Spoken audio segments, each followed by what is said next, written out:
എല്ലാ ചാനലിലും കണ്ടതാണ്. മന്ത്രിയെ പോലീസാണ് വളഞ്ഞ് സംരക്ഷിച്ചിരിക്കുക.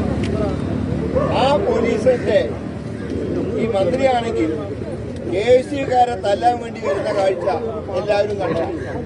പോലീസ് പിടിച്ചു മാറ്റിയപ്പോൾ അവരുടെ കഴുത്തിലെന്തോ ചെറുതായിട്ട് എന്തോ പോറലേറ്റു അത്ര.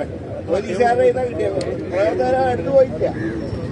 സുഖമായി നടന്ന് 3ാമത്തെ പ്ലാറ്റ്ഫോമിലെത്തിയ മന്ത്രി അവിടെ സ്പീക്കറെ കണ്ടുമുട്ടുന്നു. സ്പീക്കർ ഉടനെ മുഖ്യമന്ത്രിയെ ഫോണിൽ വിളിക്കുന്നു. പെട്ടെന്ന് ഇവർക്ക് അസുഖം ഉണ്ടാവുന്നു. സർക്കാർ ആശുപത്രി അഡ്മിറ്റാവുന്നു. എന്നിട്ട് ഗോവിന്ദൻ മാഷ് ഉപദേശം മന്ത്രിയെ കൊല്ലാൻ നോക്കി. ഞാൻ ഒരു കരിങ്കൊടി കാണിച്ചാൽ കൊല്ലാൻ നോക്കലാണ്. KSUകാരെ തല്ലാൻ വന്നു. അപ്പൊ അങ്ങനെയുള്ള ഒരു സാഹചര്യത്തിൽ ഇന്ന് കേരളത്തിലുള്ള പല ഭാഗത്ത് SFIക്കാർ DYFIക്കാർ അക്രമം നടത്തുക. ഞാൻ ഈ ഗോവിന്ദൻ മാഷോട് ചോദിക്കട്ടെ, വർഷങ്ങൾക്ക് മുമ്പ് ഇതേ കണ്ണൂരിൽ മുഖ്യമന്ത്രിയായിരുന്നു ഉമ്മൻചാണ്ടിയെ കല്ലെറിഞ്ഞപ്പോ എവിടെ പോയി നിങ്ങളുടെ ധാർമ്മികത? അത് നിങ്ങൾ അക്ഷരം പറഞ്ഞോ? അന്ന് കല്ലെറിഞ്ഞാൽ നിങ്ങൾ പ്രോത്സാഹിപ്പിച്ചു. ഇന്ന് മന്ത്രിയെ കരിങ്കൊടി കാണിച്ചു എന്നുള്ളതിന്റെ പേരിലാണ് മന്ത്രി എന്താ കരിങ്കൊടി കാണിക്കാൻ പാടില്ലേ? ഒരു കാര്യം ഞാൻ പറയാം, ഈ സംസ്ഥാനത്ത് പെരുമാറ്റച്ചട്ടം നിലവിൽ വരുന്നത് വരെ ആരോഗ്യമന്ത്രിയെ കോൺഗ്രസ് പ്രവർത്തകർ കരിങ്കൊടി കാണിക്കും. സംശയമൊന്നും വേണ്ട.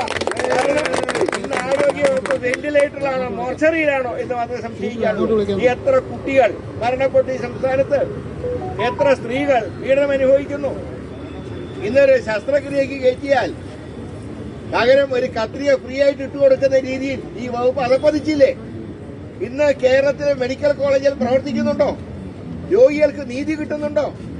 ഇപ്പൊ മന്ത്രി അവിടെ ICUവിൽ കയറിയല്ലോ. ഞാൻ മന്ത്രിയോട് ചോദിക്കട്ടെ, ഇന്നൊരു സാധാരണക്കാരന് സർക്കാർ ആശുപത്രിയിൽ കയറാൻ പറ്റുന്നുണ്ടോ? മെഡിക്കൽ കോളേജിൽ സമരല്ലേ?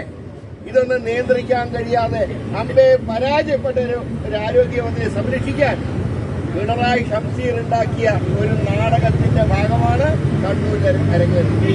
ഞാൻ ബഹുമാനോട് സ്പീക്കറോട് പറയട്ടെ, അടുത്ത ഇലക്ഷൻ കഴിഞ്ഞ് പുതിയ മോട്ടോർ സ്പീക്കറെ ഗവർണർ നിയമിക്കുന്നതുവരെ ഈ സ്പീക്കർ പദവി ഇരിക്കുന്ന ആളാണ് ഷംസീർ. ആ പഴയ DYFIയുടെ ആ രീതിയിലേക്ക് തരം താഴരുത് എന്ന് വന്ന അദ്ദേഹത്തോട് പറയാനുള്ളൂ. ഒരു കാര്യം വ്യക്തമാണ്, ഈ മന്ത്രിയെ ഇനിയും കരിക്കൊടി കാണിക്കും.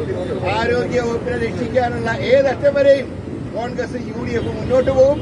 ഞങ്ങളുടെ പുതിയ യാത്രയ്ക്ക് അതിനെന്തെങ്കിലും കുഴപ്പമുണ്ടാക്കാൻ നോക്കിയാൽ നിയമം കയ്യിലെടുക്കാൻ ഞങ്ങൾ മടിക്കില്ല. നിങ്ങൾ എന്തൊക്കെ ഉണ്ടാക്കിയാലും ഞാൻ പോലീസുകാരുടെ കാര്യം പറയുന്നുള്ളൂ. വല്ലാതെ പിണറായിനെ മറപ്പിക്കാൻ നിൽക്കണ്ട. 3 മാസം കഴിഞ്ഞാൽ ഇറങ്ങിപ്പോവും. 2 ആഴ്ച കഴിഞ്ഞാൽ പെരുമാറ്റച്ചട്ടം വരും.